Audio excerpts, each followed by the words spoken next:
Halo, selamat datang di learning journal saya.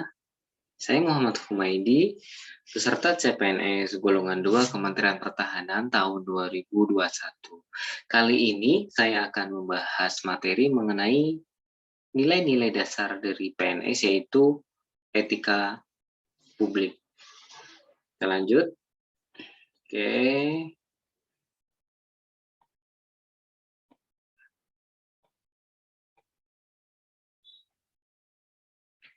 Kita bisa lihat di sini emot dari etika yang harus dilakukan atau bagaimana melakukan yang baik atau benar.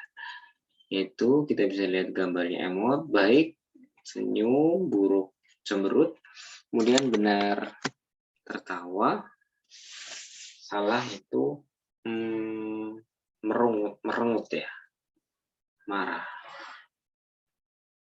Etika publik, refleksi tentang standar atau norma yang menentukan baik atau buruk, benar atau salah, perilaku, tindakan, dan keputusan untuk mengarahkan kebijakan publik dalam rangka menjalankan tanggung jawab pelayanan publik.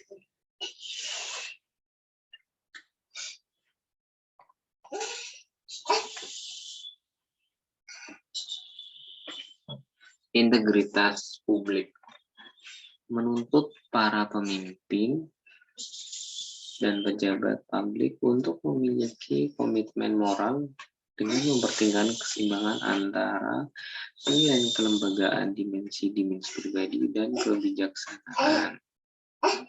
Menurut Haryat Moko, filsuf dosen tetap Sanata Dharma Yogyakarta. Kita lanjut. Kita lanjut mengenai kode etik. Peraturan yang mengatur tingkah laku dalam suatu kelompok khusus, sudut pandangnya hanya ditunjukkan pada hal-hal prinsip dalam bentuk ketentuan-ketentuan tertulis.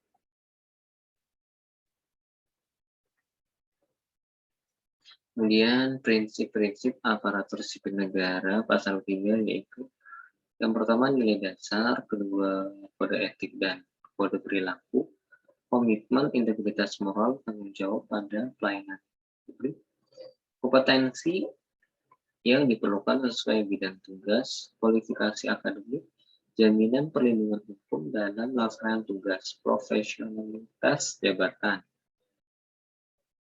Kemudian kita lanjut.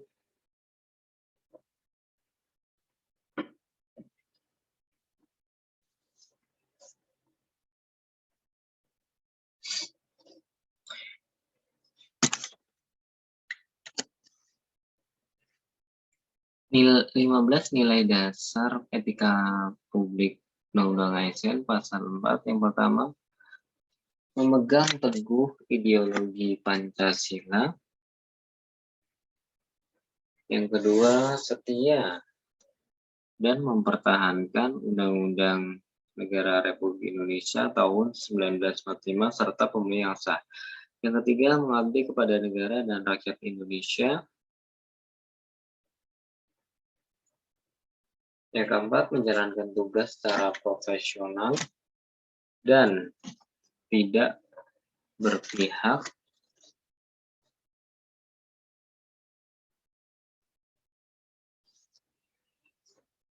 Kemudian yang kelima, membuat keputusan berdasarkan prinsip keahlian. Yang keenam, menciptakan lingkungan yang non diskriminatif. Yang ketujuh, memelihara dan menjadi standar etika luhur. Yang delapan, mempertanggungjawabkan tindakan kinerja kepada publik.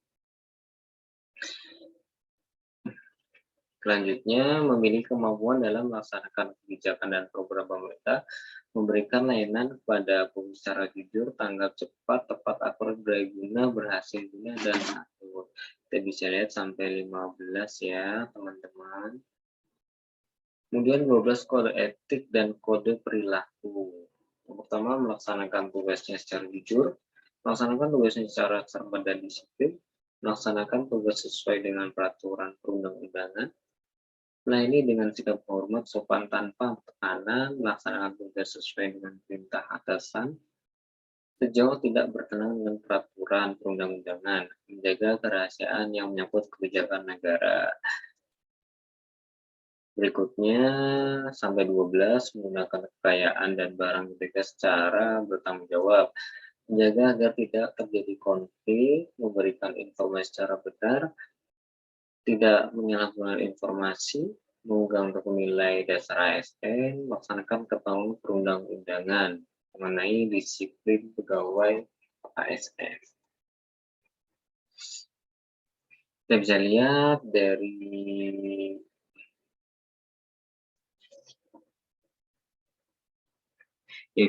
definisi dan lingkup etika publik, pelayanan publik yang berkualitas dan relevan. Sisi dimensi reflektif sebagai penimbang dan alat evaluasi mobilitas etika jembatan. Kita bisa lihat sampai pelayanan publik, fokus utamanya yaitu pelayanan publik.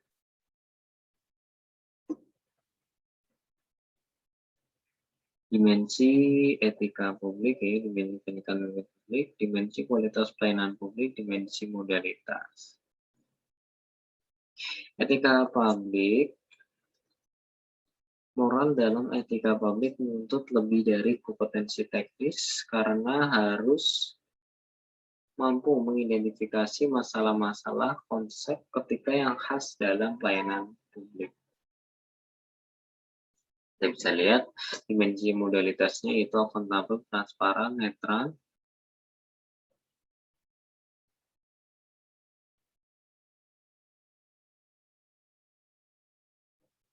Kita bahas satu-satu yaitu yang akuntabel.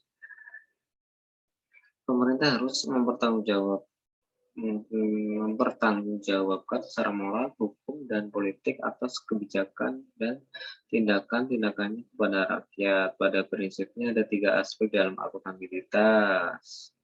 Pertanggungjawaban kekuasaan melalui keterbukaan. Yang kedua, memelihara dan dan liabilitas sehingga tekanan lebih pada sisi hukum. Tekanan lebih banyak pada hak warga untuk bisa mengoreksi. Unsur-unsur modalitas dalam etika publik yakni akuntabilitas, transparansi, dan netralitas.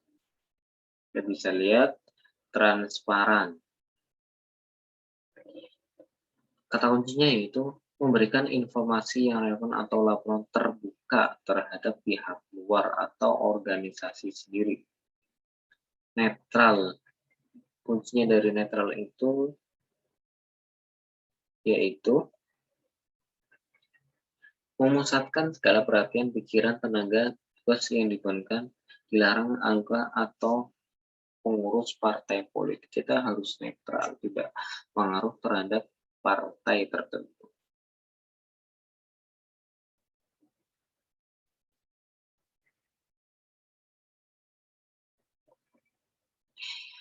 Delapan area perubahan reformasi birokrasi. Yang pertama, manajemen perubahan. Yang kedua, penataan peraturan perundang-undangan. Yang ketiga, penataan penguatan organisasi. Yang keempat, penataan pelaksana, penataan sistem manajemen SDM, penguatan akuntabilitas. Yang ketujuh, penguatan wawasan. Yang kedelapan, peningkatan pelayanan.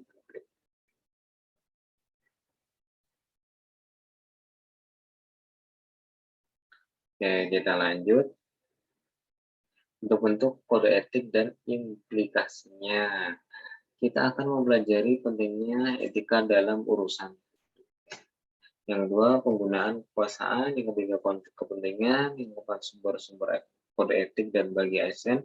Yang kelima, implikasi kode etik dalam pelayanan. Oke, sekian dulu penjelasan mengenai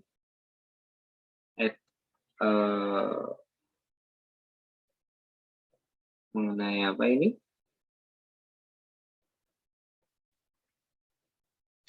Mengenai etika publik. Semoga bermanfaat. Terima kasih.